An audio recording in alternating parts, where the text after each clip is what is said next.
The second station, Jesus takes up his cross.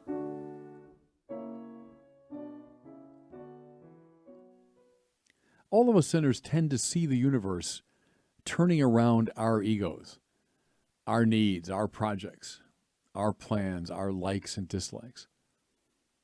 True conversion, the metanoia that Jesus talks about, is so much more than moral reform, though it includes that.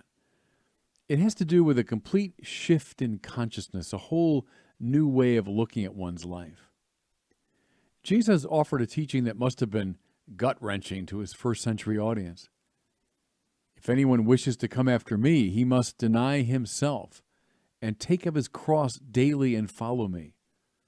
His listeners knew what the cross meant, a death in utter agony, nakedness, and humiliation. They knew it in all of its awful power. So why does the Son take up the cross? Because God the Father is angry? Because he wants to lord it over us? Because God needs something? No, he comes purely out of love, out of God's desire that we flourish. God so loved the world that he gave his only Son, so that everyone who believes in him might not perish, but might have eternal life. God the Father is not a pathetic divinity whose bruised personal honor needs to be restored. Rather, God is a parent who burns with compassion for his children who have wandered into danger. Does the Father hate sinners? No, but he hates sin. Does he harbor indignation at the unjust? No, but he despises injustice. And thus he sends his Son, not to see him suffer, but to set things right. St. Anselm, the great medieval theologian who's often unfairly blamed for the cruel theology of satisfaction, was eminently clear on this score. We sinners are like diamonds that have fallen into the muck. Made in the image of God, we have soiled ourselves through violence and hatred.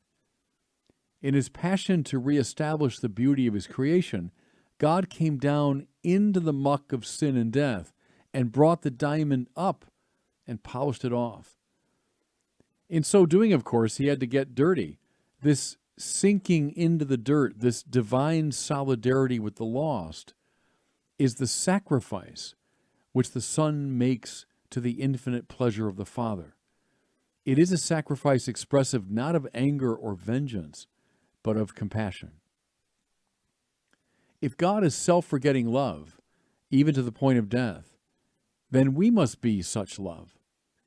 If God is willing to break open his own heart, then we must be willing to break open our hearts for others. The cross, in short, must become the very structure of the Christian life.